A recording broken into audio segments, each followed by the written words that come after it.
Today's video, meron naman tayong pag-uusapan na isang panibagong loan app sa Google Play Store na ngayon ko lang siya napansin kasi medyo na-busy ako. So, tinry ko siyang i-download and then nag-apply ako. Based doon sa kanyang application, nagpapautang siya ng up to 10,000. At sa kanyang loan details, medyo natuwa ako kasi napakababa ng kanyang kaltas. Like doon sa loan offer, nag-renab ko sa kanya, 3 pesos lang yung kanyang kaltas. At nag-offer siya ng 4 months na repayment term. Pero wag nyo muna siyang i-download. Sisilipin muna natin siya at kayo nang bahalang humusga kung okay nga ba talaga siya, kung legit nga ba siya. Pero malay naman natin, 'di ba, na legit pala siya, okay pala siya, magpautang.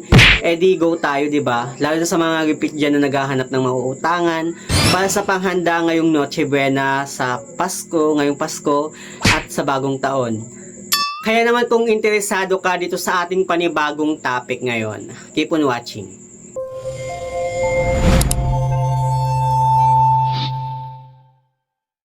Hello guys, it's Ziel Mariano and welcome back to my YouTube channel. At kung hindi ka pa nakapag-subscribe sa aking channel, please subscribe dahil palagi ako nag-share ng mga experience ko at nag-review ng mga or online learning platform kung legit ba o hindi dito sa ating channel. So, pag-uusapan nga natin itong bagong loan app sa Google Play Store na hindi ko alam guys kung bago nga ba siya or nagpalit lang ng kanyang pangalan kasi napakarami na ng kanyang downloads which is umabot na ng 10,000 and meron na siyang 4.89 stars, no? Medyo na-curious nga ako dito sa loan app na to kasi lumalabas yung kanyang advertisement sa social media ko. So, sinearch ko siya sa Google Play Store at nandun nga talaga siya. Which is ang pangalan ng loan app na to ay si Suki Peso na pagmamayari ni Andromeda Lending Corporation. Yung pangalan ng kanyang company, no, parang familiar na sa akin. Like, na-vlog ko na yata yung isang loan app na to na Andromeda Lending Corporation din yung may hawak. Hindi ko lang sure guys, no.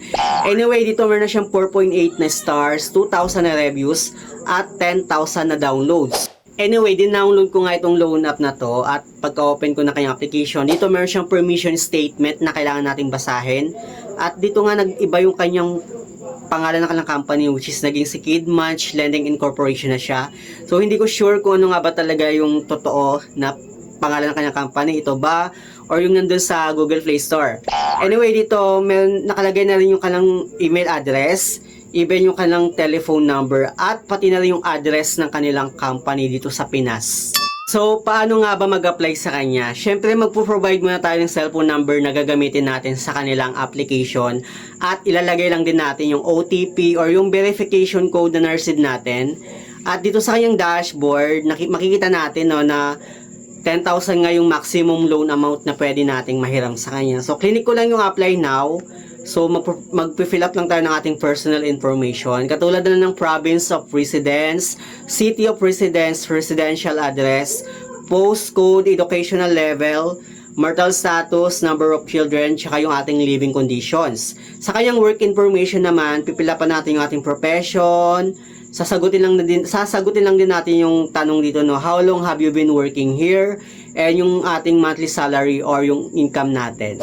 Anyway, sa kanyang profession, yung mga allow na mag-apply sa kanya ay katulad na lang ng staff, entrepreneur, self-employed, student, retired, tsaka yung unemployed. Sa kanyang contact information, bali 3 contact reference lang yung kanyang hinihingi. And ilalagay lang din natin yung email address natin, no. Dito naman sa kanyang credit standing, may mga questions pa siya na kailangan nating sagutin. Katulad na lang ng have you had any overdue orders in the past month, maximum overdue days in the past month, total borrowing in the past month, the number of loans in the past month. So, sasagutin natin yon and then continue natin, no. Dito naman sa kanyang ID information, bali mag-provide lang tayo ng ating valid ID. Makikita naman natin kung ano yung mga ID na hiningi niya dito. Katulad na lang ng UMID, National ID, SSS, TIN, Passport, Driver's License, Postal ID, Voter ID, or Health Card. Sa kanyang disbursement channel naman, it's either e-wallet or bank transfer natin, ma-receive yung loan amount na hiramin natin sa kanya. At ganoon na kadali na mag-apply. Dito may offer na agad siya na 10,000. Pero ikaw yung bahalang mag-decide kung magkano yung loan amount na hihiramin mo sa kanya. Pwedeng 10,000, 8,400, 6,800, 5,200, 3,600, tsaka yung minimum niya na 2,000. At sa kanyang baba naman makikita natin no, na meron siyang dalawang loan product, which is si Suki Peso at si Swift Pay Loan. Anyway, tinry ko yung 3,600 para ma-check ko kung magkano lang yung ma-receive natin kapag once na yung 3,600 yung i-grab natin, no. At dito nga, no, doon sa 3,300, makikita natin na medyo nakakatuwa kasi nakita ko dito yung due date niya, which is umabot siya ng April 4, 2026. So, kumbawa, grinab ko yung 3,600. Bali, yung due date na sa first due date ko is January 18. Yung babayaran ko doon is 1,315 pesos. At sa second due date naman niya is February 27, 2026, 1,200. At yung due date, sa pangatlo naman is April 8 na siya, 1,200. So, parang 4 months yung kanyang repayment term. At dito naman sa kanyang baba, makikita natin yung kanyang loan tenure is 121 days nga daw. And yung service fee niya or yung kaltas niya lang is 3 pesos lang doon sa 3,600 na kunwari igagrab ko nga. Ganun lang kaliit, 3 pesos lang daw. At sa kanyang interest naman is 115 pesos lang. In just 4 months, yung total na interest lang na babayaran mo daw dito is 115 pesos. Ganun lang kaliit. Anyway, kinonfirm ko yung loan ko. Baka sakali na ma-approve ako pero sad to say na reject ako sa kanya. Hindi ko na na-verify kung legit nga ba yung kanyang loan details, no? Kasi may mga loan app din talaga na pinaganda yung loan details pero malalaman mo lang yung real or yung totoong loan details niya kapag once na na-approve ka at na-receive mo na yung loan amount na in-offer sa'yo. And doon mo lang makikita na ang laki pala ng kaltas, tapos ang laki ng interest, and then hindi pala siya 4 months na repayment term, kundi 7 days lang pala. So, madaming mga loan app na peke or scam. Sa mga merong loan dyan, dito kay Suki Peso, comment down below and share your experience dyan sa may comment section.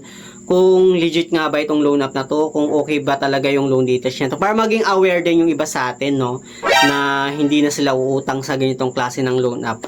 Kaya kasi ako hindi ko talaga ma-verify kung legit nga ba talaga yung kanyang loan details, pero pakiramdam ko at malakas talaga yung kutob ko na isa siyang scam. So, yun lang naman yung gusto kong i-share about dito sa bagong loan app na to, no.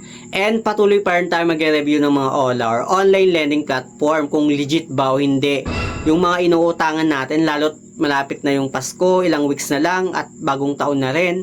Alam ko na marami sa atin naghahanap talaga ng mauutangan para meron lang tayong panghanda or pang Noche Buena ngayong Pasko at bagong taon, no. Pero advice ko lang guys, no, kapag once na uutang kayo sa mga OLA, make it sure na legit at mababa yung kanilang interest. Yun lang naman sa mga hindi pa pala nakakapag-subscribe sa aking YouTube channel. Please don't forget to like, share, and subscribe. Click the notification bell para lagi kang updated sa aking mga susunod na video. Thank you guys, thank you for watching, and see you on my next video. Bye!